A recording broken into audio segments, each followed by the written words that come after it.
Show me your calendar, and I'll show you your future. Not your dreams, not your goals, not your intentions, your calendar. Because the calendar tells the truth about who you are becoming. If your days are filled with drift, then so will your life be. But if your days are filled with discipline, then success is only a matter of time. In this video, I'm going to show you why your calendar is the most accurate predictor of your future. You'll learn how to fill it with disciplines that compound into success, how to remove the errors in judgment that rob your days, and how to design a schedule that reflects the life you want to build. If you've ever felt like your time is slipping away, like your goals stay on paper but never show up in your life, then this will give you the practical system to change that. Because the truth is, you don't get the future you want, you get the future you schedule. Let's be honest. Most people write down goals in January and forget them by February. They hope the year will be better, but their calendar looks exactly like last year's. Same habits, same routines, same wasted hours. And then they wonder why nothing changes. But the truth is, your future is not hiding in your goals, it's hiding in your schedule. If your calendar is filled with drift, then mediocrity is inevitable. But if your calendar is filled with discipline, then success is predictable. And once you see this, once you realize how much power is sitting in those small boxes on a page, you'll never treat your time the same again. So here's what we're going to cover in the next 75 minutes. I'll show you how your calendar predicts your future and how to read it like a mirror of your life. We'll talk about why small daily habits, written down and scheduled, create massive long-term results. We'll explore the difference between drift and design, between calendars filled with distraction and calendars filled with discipline. We'll walk through the laws of sowing and reaping, the value of time over money, and how to design a schedule that matches your philosophy, not just your obligations. Along the way, I'll share stories from my own journey, the lessons my mentor gave me, and the challenges that reshaped how I used my hours. And before we're done, you'll see clearly that if you want to change your life, you don't start with your dreams, you start with your calendar. Here's something most people never stop to think about. Your calendar tells the truth about your life. Not your intentions, not your wishes, not your good ideas, but the truth. You can talk about your goals all day long. You can write them in a notebook. You can even put them on your wall, but if they don't show up on your calendar, they don't exist. The calendar doesn't lie. It shows what you actually value, not what you say you value. And if your calendar is empty of disciplines, don't be surprised when your life is empty of results. I remember when I was 25, broke, behind on my promises, and wondering why my life wasn't working. I thought my problem was money. I thought my problem was opportunity. But then my mentor asked me a question I'll never forget. He said, "Jim, let me see your calendar." And I was confused. What did my calendar have to do with my income? But he knew something I didn't. The calendar is the mirror of your philosophy. So I looked at it, and it hit me like a hammer. There was no time scheduled for reading, no time for reflection, no time for growth. My days were filled with drift, working just enough to get by, wasting hours on entertainment, promising myself I'd change, but never putting it on the schedule. And he said to me, "Jim, no wonder you're broke. Your bank account is empty because your calendar is empty." That was the wake-up call I needed. Now let me explain why this matters. Because the marketplace doesn't pay you for your intentions. It doesn't reward you for your dreams. The marketplace pays for value, and value comes from discipline. And discipline only happens if it's on the calendar. You don't get in shape by hoping you schedule the gym. You don't grow your mind by wishing you schedule the reading. You don't strengthen your philosophy by accident. You schedule the time to think, to write, to learn. The future doesn't come from what you want. It comes from what you schedule. Think of it like this. Imagine two people working the same job, in the same town, earning the same income. One fills his calendar with growth reading, reflection, training, associations, disciplines. The other fills his calendar with drift television, endless scrolling, wasted hours. Fast forward 10 years. One is successful, confident, free. The other is still stuck, still bitter, still blaming. What made the difference? Not the job, not the town, the calendar. Because the calendar tells the truth about the seeds you plant, and the harvest always follows the seeds. Now, I know what some people are thinking. They say, "Jim, I've got goals. I've got big dreams. I've written them down." And that's good. But let me ask you, where are they on your calendar? If I opened your schedule for the week, would I see those goals alive in your hours? Or would I see only drift? Because here's the principle. If it's not in your calendar, it's not in your future. So here's the challenge I want to give you. Take an honest look at your calendar. Don't dress it up. Don't excuse it. Just look at it. Ask yourself, where are the hours for learning? Where are the hours for planning? Where are the hours for health? Where are the hours for building relationships? And if you can't find them, then don't be surprised if your goals remain nothing more than wishes. But the good news is, you can change it today. You can start filling your calendar with disciplines instead of neglect, with growth instead of drift. Because the calendar never lies, and when you fill it with the right things, your future has no choice but to follow. And once you've seen this truth, once you've realized the calendar is a mirror of your philosophy, then the next step becomes obvious. You must stop drifting and start designing. Because if you don't design your calendar, someone else will. And that's exactly what I want to show you next. Here's something that changed everything for me once I saw it clearly. Most people's calendars are not filled by design. They're filled by drift. And there's a world of difference between the two. Drift is when you let the days take you wherever they want, like a boat with no rudder. You wake up, you respond to whatever shows up, you react to whoever calls, you put out fires, you waste a little time, and before you know it, the day is gone. Then the week is gone. Then the year is gone. And you look back and wonder why nothing's different. But design, that's when you take control. That's when you sit down with intention and decide, this is where my hours will go. This is what I will invest in. This is what matters most to me. Drift creates mediocrity. Design creates momentum. I'll never forget when I finally saw how much of my life was drifting. I had goals written down. Yes. I had dreams in my head. Yes. But when I looked at my calendar, I realized none of it was there. My schedule was filled with everyone else's priorities, my boss's demands, my friends' invitations, distractions I never even chose. I was giving my hours away, like handing out gold coins without even realizing they were valuable. And when my mentor showed me that truth, I realized something powerful. If you don't design your calendar, someone else will. If you don't decide where your time goes, the world will be glad to decide for you. And their design won't be about your growth. It'll be about theirs. Now, why is this so important? Because small disciplines, scheduled daily, compound into massive results. And small neglects, allowed to drift, compound into regret. If you design your calendar with intention, an hour for reading, 30 minutes for journaling, time for exercise, time for family, time for building relationships, you'll look back a year later and see growth you can hardly believe. But if you drift, if you let the hours be filled with television, endless scrolling, meaningless conversations, wasted mornings, you'll look back a year later and see nothing but the same person, the same problems, the same frustrations. Same hours, same days, but two very different results. Think of two employees at the same company. They both clock in at 9, clock out at 5, earn the same salary, live in the same town. But one takes control of the calendar outside those hours. He schedules his evenings for reading, his mornings for growth, his weekends for planning. The other drifts fills the evenings with entertainment, the mornings with sleep, the weekends with errands and excuses. 10 years later, one has built a fortune and a future. The other is still stuck in the same place, wondering what went wrong. And the truth is, it wasn't luck. It wasn't fate. It was the calendar. One designed it, the other drifted. So let me ask you, are you living by design or by drift? When you look at your week, do you see the marks of intention, or do you see the fingerprints of everyone else's agenda? Because here's the principle. Life rewards those who design. The marketplace rewards those who plan. Drift costs nothing up front, but it costs everything in the end. Design costs discipline up front, but it pays everything in the end. And the good news is, you don't need to overhaul your entire calendar in one night. You just need to start small. Schedule 1 block for reading. Schedule 1 block for reflection. Schedule 1 block for health. Put them in ink, not in pencil. Protect them like treasure, and then add more as you grow. Because once you taste the power of living by design, you'll never go back to drifting. And once you've made that shift from drift to design, then the real work begins.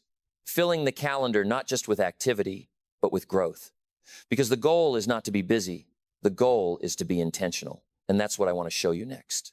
Now, here's something most people never put on their calendar, and it costs them more than they realize. Time for learning. They schedule meetings, deadlines, appointments, entertainment, even errands.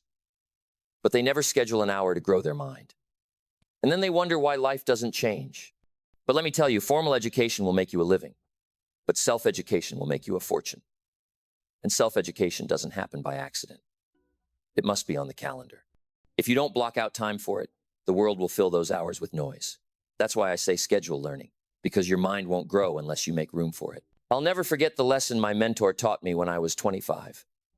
I was broke, behind, full of good intentions, but empty of results. And he asked me, Jim, how many books have you read in the last 90 days? I had to admit none, not one. And he said, that's why you're broke. Your bank account is empty because your head is empty. That stung, but it was the truth. So I got myself a library card. That little card didn't cost me a thing, but it opened the door to everything. I started to read. I started to study. I started to fill my mind with the ideas of great thinkers, successful men and women, leaders, philosophers. And slowly, my life began to change. Not because opportunities suddenly showed up, but because I was finally prepared when they did. Here's the principle. A library hour in your calendar is a fortune in your future. 1 hour spent learning in the morning can save you years of mistakes later. One idea captured from a book, one strategy learned from a mentor, one principle discovered from history. That single idea could be worth a fortune. But you'll miss it if you never make time to find it. That's why I tell people, don't just carry a to-do list, carry a to-learn list. Don't just schedule tasks, schedule growth. Put it on the calendar. Reading, studying, listening, learning. Because if you don't, the urgent will always crowd out the important. Think about it. 2 people get the same 24 hours. One spends an hour each day reading, studying, sharpening the saw. The other spends the same hour watching television, scrolling, drifting. After a week, not much difference. After a month, a little difference. After a year, the gap is enormous. One has read a dozen books, filled pages with notes, sharpened his philosophy. The other has filled hours with entertainment and has nothing to show. Same time, different schedule. And the future always follows the schedule. And here's something else. Your journals, your notes, your captured lessons become treasures over time. I still have journals I kept from decades ago, filled with ideas I captured in the quiet hours of learning. They're worth more to me than money because they contain the seeds of the fortune. And I never would have had them if I hadn't scheduled the time to sit down, open a book, and record what I learned. So here's my challenge. Don't leave learning to chance. Don't tell yourself, I'll read when I have time. You'll never have time. You must make time. Put it on the calendar, an hour in the morning, 30 minutes in the evening. Whatever you can, protect it, guard it. Because when you schedule learning, you schedule growth. And when you schedule growth, you schedule a future worth having. And once you've learned to schedule growth for your mind, the next step is just as important, scheduling time for reflection. Because it's not just what you learn that changes you. It's what you take the time to think about, to capture, to digest. And that's exactly what I want to show you next. Now, here's something just as important as learning, and yet even more neglected: time to reflect. You see, it's one thing to gather information. It's another thing to stop and think about what it means. Knowledge without reflection is like seeds scattered on hard ground. It may land, but it doesn't take root. That's why I always say, a day lived without reflection is a day wasted. Because the real value of the day isn't just in what you do, it's in what you learn from what you do. And you can only learn if you pause long enough to think, to capture, to ask yourself, what happened today? What did I learn? What will I do differently tomorrow? Without that pause, the days blur together and years pass with little growth. I'll tell you what changed my life. It wasn't just reading books, though that was important. It wasn't just attending seminars, though those helped. It was journaling. Every day, I would sit down, take a few minutes, and write. I wrote down what I read, what I thought, what I felt, what I learned. And over time, those journals became the record of my growth. They became a mirror, showing me not just what I did, but who I was becoming. And here's the truth. Those journals are worth more to me than money. Because money can be spent and lost. But the lessons I captured can't be taken from me. Why does this matter so much? Because life is busy. The days come fast. And if you don't capture the lessons, they slip away. An idea that could have changed your life comes, stirs you for a moment, and is gone by tomorrow if you don't write it down. An experience that should have taught you something passes, and you miss the lesson because you didn't take the time to reflect. Reflection is what turns experience into wisdom, and wisdom is what guides your future. Think of 2 people again. Both have the same experiences, the same opportunities, the same struggles. One reflects, writes, captures, reviews. The other drifts, never stops to think, never records a thing. 10 years later, one has shelves of journals, a record of progress, a library of lessons. The other has only faded memories and repeated mistakes.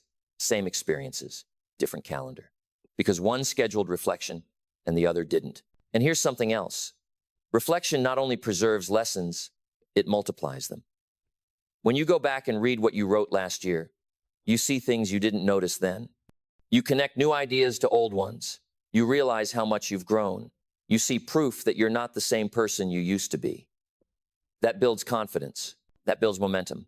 Because growth isn't always visible day to day, but it's undeniable when you can look back at your own words and see the difference. So here's the challenge: schedule reflection. Put it on the calendar. Maybe it's 10 minutes in the morning to set your intentions. Maybe it's 10 minutes at night to review the day. Maybe it's an hour each week to step back and ask big questions. However you do it, make sure it's written down, protected, guarded. Because reflection doesn't happen by accident. Life will always fill your hours with noise unless you claim some of them for silence. And in that silence, wisdom grows. And once you've learned to schedule time for learning and reflection, there's one more area: you must not neglect relationships. Because the people who appear on your calendar will shape your future just as much as the habits you schedule for yourself. And that's the next truth I want to share with you. Now, here's another part of the calendar that too many people overlook, and it may cost them more than they know: the people they give their time to. You see, your calendar doesn't just show what you value in terms of habits and tasks. It also reveals who you value. And who you give time to will shape who you become. That's why I say you are the average of the 5 people you spend the most time with. If you want to know where your life is heading, look at your calendar and ask, who is on it? Are the names there sharpening me, stretching me, making me better? Or are they dulling me, distracting me, pulling me down? The answer will tell you more about your future than any goal sheet ever could. Think of it this way: a tree doesn't grow strong just because it has potential in the seed. It grows strong because of the soil it's planted in. Rich soil, healthy soil, full of nutrients, that tree thrives. Poor soil, depleted soil, full of weeds, that tree struggles, and nothing changed about the seed. It was the environment that made the difference, and so it is with us. We are the trees, and our relationships are the soil. If you plant yourself in poor soil, negative people, small thinkers, excuse makers, you'll struggle, no matter how much potential you carry inside. But plant yourself in rich soil: mentors, leaders, disciplined friends, people of vision, and you'll thrive. Your roots will grow deep, your branches will reach wide, and your fruit will multiply. That's the power of associations. I remember how this showed up in my own life. When I was young, I kept company with good people, sincere people, but not growing people. They had no plans, no vision, no hunger for more. And because I spent all my time with them, I drifted just like they did. Then I met my mentor. Suddenly I was exposed to new ideas, higher standards, bigger thinking. And just being around him began to pull me upward.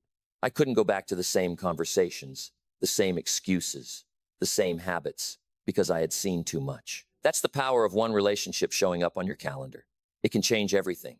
Now here's the danger: if you don't schedule the right people, the wrong people will fill the space. If you don't plan time with mentors, with leaders, with those who inspire you, then your calendar will be filled by those who demand your time without adding to your life.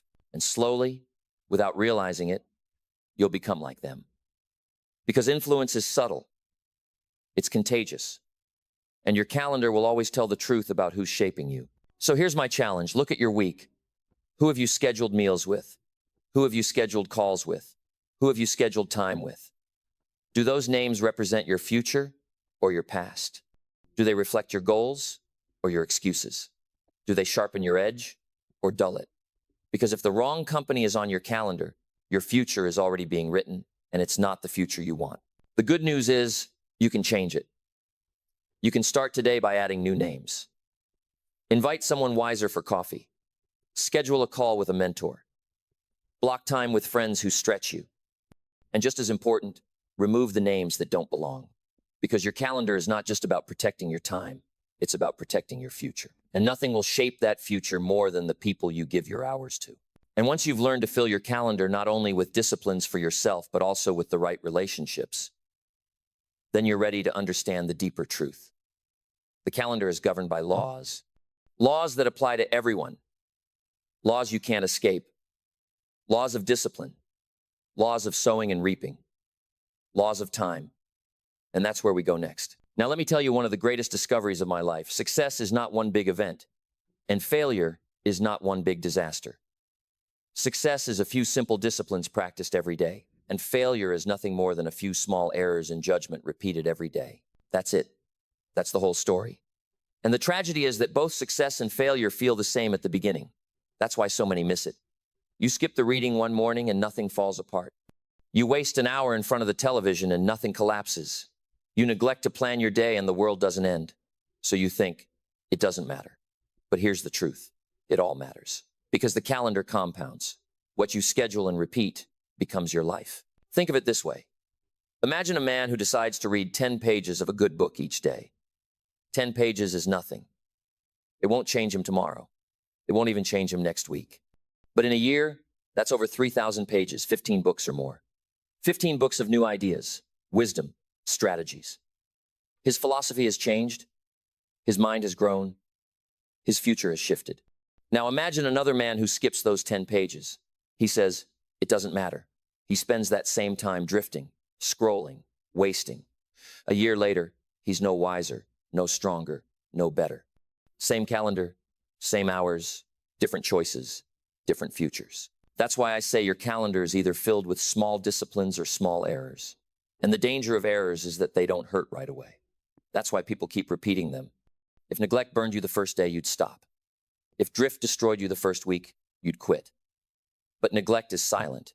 It accumulates in the background, and one day it shows up as regret. And regret weighs tons. Discipline weighs ounces. Regret weighs tons. I remember when my mentor explained this to me. I was frustrated because I didn't see results fast enough. He said, Jim, don't look at what happens in a day. Look at what happens in a decade. One discipline may not change your week, but it will change your life. And one neglect may not ruin your week, but it will ruin your life if you let it repeat. That hit me, because I realized my empty calendar wasn't just costing me days, it was costing me years. Here's the principle. The future is simply the sum of scheduled disciplines. You don't need to overhaul your life in one stroke. You just need to win the calendar each day. Block the time. Keep the appointment with yourself. Protect those small disciplines: reading, reflection, exercise, planning, relationships. Do them faithfully, and they will compound. Just like money invested grows with interest, time invested grows with results. And the return is guaranteed if you don't quit. So let me challenge you. Look at your calendar and ask, is it filled with disciplines or with errors? Are you planting seeds of growth or weeds of neglect? Don't fool yourself. Your intentions don't count. Your schedule does. And if you don't like what your future looks like, change what's on the calendar today. Because small disciplines practiced daily will turn that calendar into a map of success. And once you see this truth, once you understand how small choices compound, then you're ready for one of the greatest laws of life, the law of sowing and reaping. Because the calendar isn't just a record of habits, it's a field. And what you sow in it each day will determine the harvest you reap in the seasons ahead. And that's the lesson I want to show you next. Now, here's one of the oldest, simplest, and most unbreakable laws of life, the law of sowing and reaping. It's been true for thousands of years, and it will be true as long as the earth remains. And once you understand it, you'll never look at your calendar the same way again. The law says three things. You reap what you sow. You reap more than you sow. And you reap later than you sow. That's the truth of life in a sentence. And it explains why some people live in abundance while others live in regret. First, you reap what you sow. If you plant corn, you don't get wheat. If you plant weeds, you don't get roses. And if you plant neglect, you don't get success. The harvest always matches the seed. And so it is with your calendar. If you fill it with reading, reflection, exercise, growth, you will reap wisdom, strength, confidence. If you fill it with television, gossip, distractions, excuses, you will reap mediocrity, regret, weakness. The calendar is the soil, and the seeds you plant in it are your habits. and the soil always returns exactly what you put in. Second, you reap more than you sow. And this is the good news if you sow discipline, and the bad news if you sow neglect. One seed of corn doesn't bring back one kernel. It brings back a stalk with hundreds of kernels. The harvest is always multiplied. And life works the same way. One discipline multiplies into a lifetime of results. 1 hour of reading a day can change the course of your career. One decision to exercise regularly can change the course of your health. One choice to invest in relationships can change the course of your family. But the law works both ways.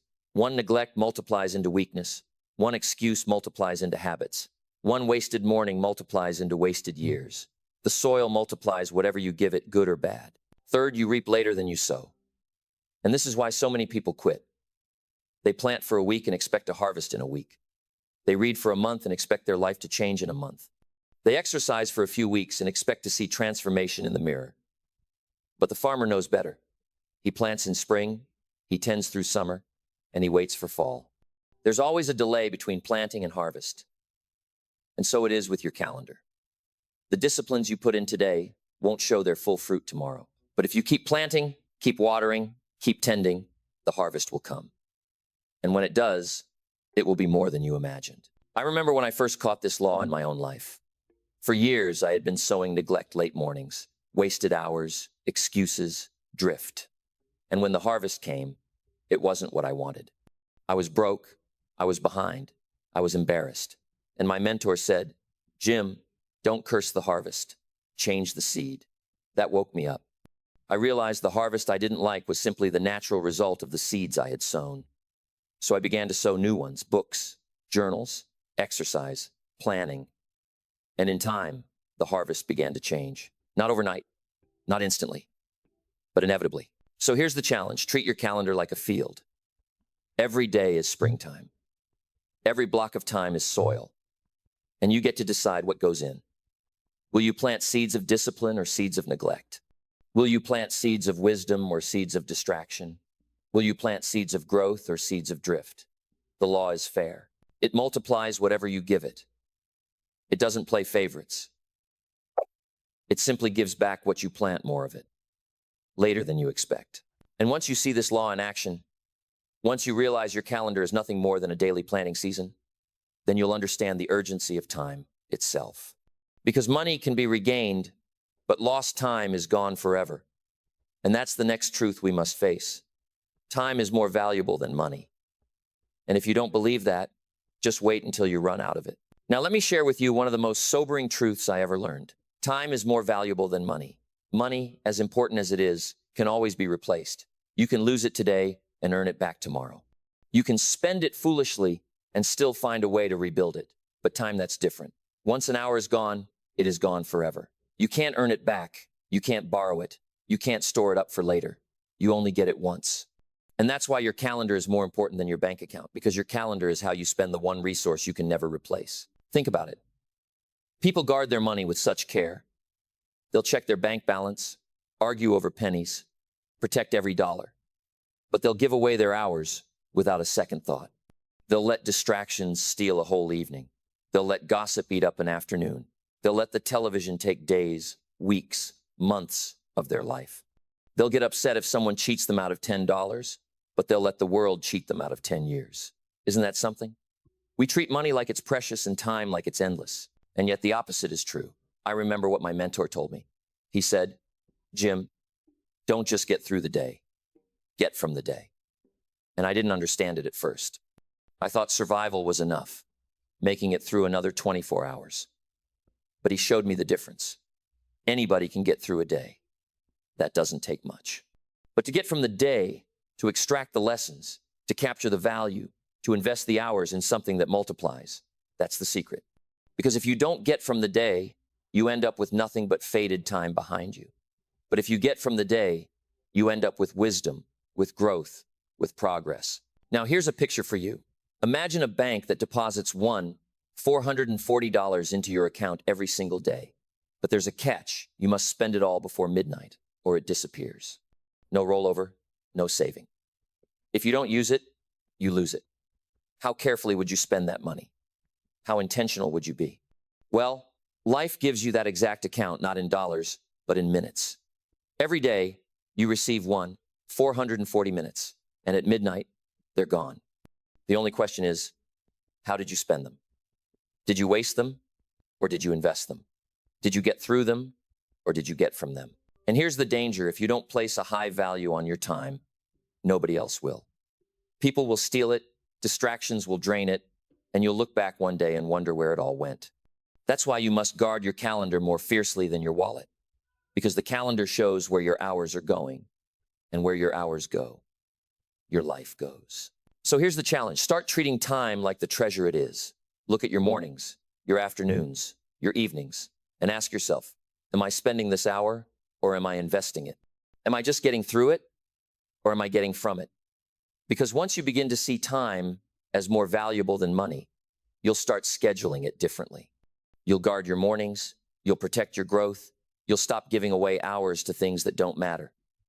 And when you do, your future will change. And once you've caught this truth, once you see time as the ultimate treasure, then you'll understand why it must be protected. Because there are thieves waiting, distractions, excuses, entertainment without limit. And if you don't defend your calendar, those thieves will take everything. And that's where I want to take you next. Now, here's a truth I want you to see clearly. Most people aren't defeated by disasters. They're defeated by distractions. It's not the big storms of life that ruin the future. It's the little leaks in the boat, the constant pull of small, seemingly harmless thieves that steal our hours, our attention, our focus. And the danger is, they don't come with warning signs. Disasters you notice right away.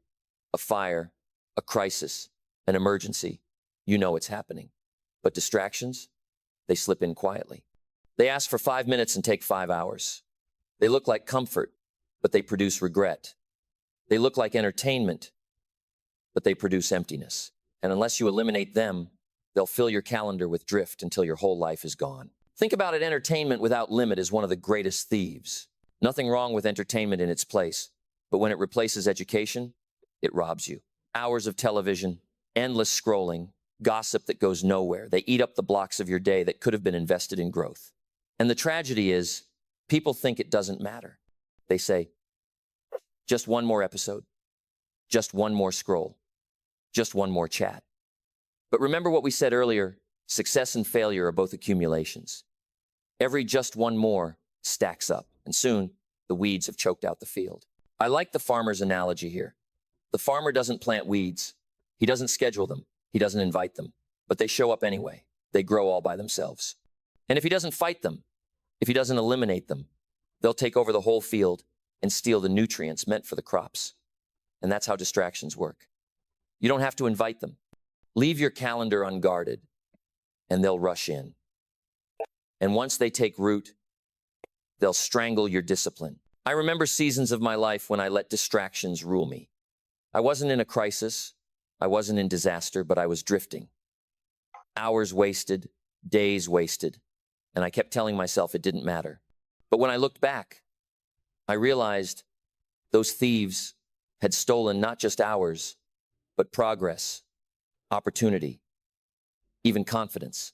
Because every time you give in to distraction, you teach yourself a lesson that you can't be trusted with your own time. And that's the real danger. The theft is not just of hours, it's of discipline itself. So here's the principle. If you don't eliminate the thieves, they'll eliminate your future. If you don't defend your calendar, the weeds will grow. And here's the good news. You don't have to let them. You can put up guardrails. You can decide, no phone until after my reading. No television until I've done my writing. No gossip. No wasted hours. No unplanned drift. You can treat your calendar like a field and defend it. And here's the challenge tonight. Take an honest look at your schedule. Ask yourself, where are the thieves hiding? What distractions are robbing me silently? Write them down, name them, because once you identify them, you can eliminate them. And once you eliminate them, you free up time for growth, for wisdom. And once you've learned to eliminate the thieves, there's another step you must take. Because it's not enough to say no to distractions. You must learn the discipline of saying no, even to good things that don't fit your design. Because every yes is also a no to something else. And that's the lesson I want to share with you next. Now, here's a discipline most people never master. And yet it's one of the most important, if you want to protect your calendar and shape your future, the discipline of saying no. You see, every time you say yes to something, you're saying no to something else. And that's the part most people forget. They think a yes is just a yes. But life is a trade. Every hour you give to one thing is an hour you can't give to another. And if you don't learn the discipline of saying no, your calendar will be filled with everyone else's priorities instead of your own. I had to learn this lesson the hard way. When I was young, I wanted to please everyone. I said yes to every invitation, every distraction, every request. And at the end of the week, I was exhausted and frustrated because I had given my hours away and had nothing to show for it. My mentor told me, Jim, you must guard your time like treasure. Don't just give it to anyone who asks. Be selective. Be intentional. Say yes only to what aligns with your philosophy, your goals, your design, and learn to say no to everything else. At first, it felt uncomfortable. I didn't want to disappoint people, but then I realized I had been disappointing myself every day by giving away the hours I needed most. And once I began to say no with discipline, my calendar started to reflect my priorities instead of everyone else's. Here's the principle. Your calendar is a boundary. It shows the world what you will and won't do, what you will and won't allow. If you don't set that boundary, others will cross it without hesitation. And they won't do it maliciously, they'll just do it naturally. People will always ask for your time. Distractions will always demand it. Opportunities, even good ones, will always compete for it. But remember, just because something is good doesn't mean it belongs on your calendar. Some things may be fine for others, but not for you. Some things may be fine now, but not in this season.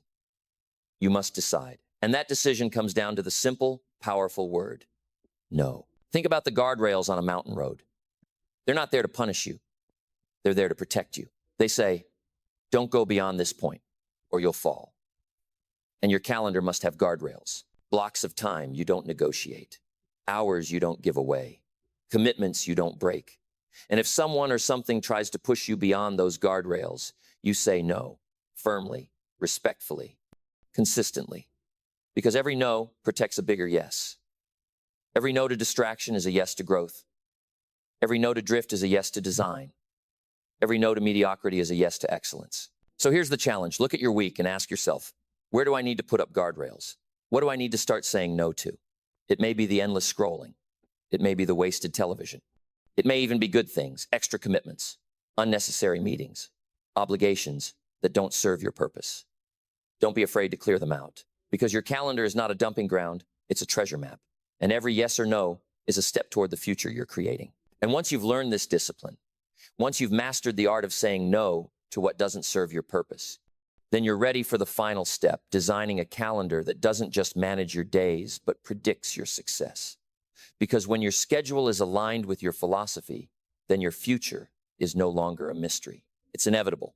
And that's the truth I want to share with you next. Now, let me share with you one of the most important truths I ever learned about success. Philosophy drives everything. Your personal philosophy is the set of the sail that determines where your ship goes. The same winds blow on us all circumstances, seasons, opportunities, challenges. But it's the set of the sail, not the wind, that makes the difference in the journey. And your calendar is the daily evidence of that sail. You can talk about your values, you can speak about your dreams, but your calendar will always tell me your philosophy. Because if your philosophy is strong, it will show up in the hours you keep, the habits you schedule, the people you give time to. And if your philosophy is weak, it will show up there too. I remember when I discovered this for myself. My mentor once asked me, Jim, what's guiding your decisions? What's guiding your hours? What's guiding your calendar? And I didn't have a clear answer. I had been living by chance, not by principle. My days were full, but my life was empty. I had activity, but no progress. And he said, that's the danger of a calendar without philosophy. You end up busy, but not productive, active, but not advancing. And he was right. I was working hard, but going nowhere. My sail was set wrong. And until I adjusted it, until I aligned my schedule with my philosophy, I was destined to drift. So here's the principle: your calendar must flow out of your philosophy. If you believe growth is essential, then growth must have a place on your calendar. If you believe health is valuable, then exercise and nutrition must have a place on your calendar. If you believe relationships matter, then family, friends, and mentors must have a place on your calendar. If you believe contribution is part of a meaningful life, then giving, serving, and building must have a place on your calendar. It's not enough to believe it, you must schedule it, because what doesn't get scheduled doesn't get done. Think of it like a ship at sea. The captain doesn't just sail randomly, hoping the waves will take him somewhere meaningful. He sets his compass, he plots the course, he adjusts the sails, and then, every day, he follows that course. Your philosophy is the compass, and your calendar is the course. If your philosophy and your calendar don't align, you may be busy at sea, but you'll never reach the destination you want. But if they do align, then every day, every week, every year takes you closer to where you truly want to go. So let me challenge you, sit down and write out your philosophy. What do you believe about success? What do you believe about growth, about health, about relationships, about time? Once you've written it down, compare it to your calendar. Does your schedule reflect your beliefs, or does it contradict them? Are your hours a mirror of your values, or are they ruled by drift and distraction? If they don't align, don't panic. Just adjust the sail. Start small. Add blocks of time that reflect your philosophy. Remove blocks that don't. And soon, you'll feel the ship turning. You'll feel your days moving in the direction of your values. And when your days align with your philosophy, your future is no longer uncertain. It's designed. And once you've built a calendar around your philosophy, there's one more discipline that will keep you on track. Because life changes, seasons change, and goals evolve. And that's why your calendar must not only be aligned with philosophy, it must be reviewed, revised, and repeated. And that's the final lesson I want to share with you. Now here's the final discipline of the calendar. Don't just build it once and assume it will carry you forever. A calendar must be living, breathing, flexible. It must be reviewed, revised, and repeated. Because life changes, seasons shift, opportunities appear, challenges arise, and if you don't pause to adjust, your schedule will slowly drift off course. And drifting off course by a little today means being far from your destination tomorrow. That's why I tell people you don't just design your calendar once, you design it again and again. You set it, you test it, you adjust it, you learn from it, you refine it, and then you repeat it until the disciplines become automatic. Think of the farmer again. He doesn't just plant in spring and walk away, hoping for the best.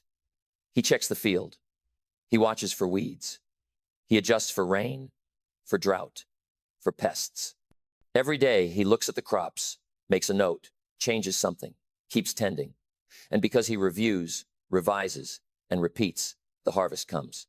Now imagine the farmer who planted once, never checked the field, never pulled a weed, never adjusted for the season. Come fall, he'd be disappointed. And it wouldn't be the soil's fault. It would be his. And the same is true of our calendars.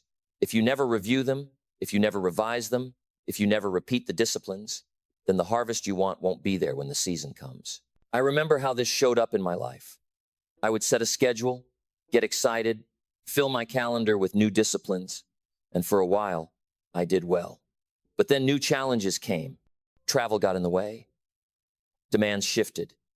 And if I didn't stop to review, I would find myself slipping back into drift. But when I made the habit of reviewing my calendar each week, each month, each season, I caught myself early. I noticed where I was wasting time. I noticed where I was drifting, and I made adjustments. That's what kept me on track. Because nobody gets it perfect the first time. The secret is in the review. So here's the challenge. Make reviewing your calendar a habit. At the end of the week, sit down and ask, did my schedule reflect my philosophy? Did I guard my hours? Did I invest in growth? Did I drift? Write it down. Be honest. Then revise. Remove what doesn't serve you. Add what you neglected. Tighten the guardrails. Then repeat the process. Because repetition is what builds mastery. And if you do this week after week, you'll find that your calendar becomes sharper, more focused, more powerful. And here's the principle. Your future is hidden in the routines you repeat. If you review, revise, and repeat, then your calendar becomes a tool for continuous improvement. If you don't, then your calendar becomes a record of drift. The choice is yours. But I promise you, if you keep adjusting, if you keep refining, if you keep practicing, one day you'll look back and realize your calendar didn't just predict your future. It created it. And now we've come full circle. We've seen that the calendar never lies. We've seen that drift creates mediocrity, while design creates momentum. We've seen how to fill it with growth, how to guard it from thieves, how to align it with philosophy, and how to review it until it becomes a tool for transformation. And with that, we're ready to close with one final challenge.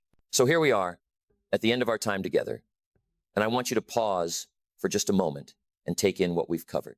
We've looked at the calendar not just as a tool for scheduling, but as a mirror of your philosophy, a map of your priorities, a field for planting seeds of discipline. We've seen that the calendar never lies. It tells the truth about what you value, not what you claim to value. We've seen the contrast between drift and design, how one leads to mediocrity and regret, while the other builds momentum and success. We've learned the importance of filling the calendar with growth, time for learning, time for reflection, time for relationships. We've looked at the laws that govern time itself, the law of small disciplines versus small errors, the law of sowing and reaping, and the truth that time is more valuable than money. We've talked about eliminating the thieves of distraction, learning the discipline of saying no, and building a calendar that aligns with your philosophy so that your days take you where your values tell you to go. And finally, we've seen the necessity of review, revision, and repetition, because no calendar works if it isn't living, breathing, and adjusted as life changes. And what does it all mean? It means the future isn't written in the stars, it's written in the schedule. Your destiny isn't decided by chance, but by choice. And those choices are made one block of time at a time, one morning at a time, 1 week at a time. The great secret of success is hidden in the ordinary hours that most people waste. The small decisions, the little disciplines, the appointments with yourself, those are the things that compound into a harvest you'll either be proud of or ashamed of. Remember, discipline weighs ounces, regret weighs tons, and the calendar is where you decide, in advance, which one you're going to carry. So here's the challenge I want to leave you with tonight. Don't just nod your head and say, that was good. Don't just agree with these ideas. Take your calendar paper, digital, whatever you use, and look at it honestly. Ask yourself, does this reflect my philosophy? Does this reflect my goals? Does this reflect the life I say I want? If the answer is no, then change it. Start small. Add 1 block for learning, 1 block for reflection, 1 block for relationships. Protect them, guard them like treasure.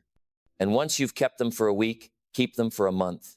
And once you've kept them for a month, keep them for a year. Because once your calendar is filled with disciplines instead of distractions, then your future is no longer a mystery. It's inevitable. And here's the affirmation I want you to carry with you. Don't just get through the day, get from the day. Don't just fill your calendar with drift, fill it with design. Don't just hope for a better future, schedule it. Because your calendar is the crystal ball. It will show you exactly where you're going. And if you don't like what you see, you can change it today. So let me challenge you one last time, don't wait. Tonight, before you go to bed, take 1 step. Write down 1 new block of time for tomorrow. 10 pages of a book, 10 minutes of reflection, 10 minutes of exercise, 1 call with a mentor or a friend who inspires you.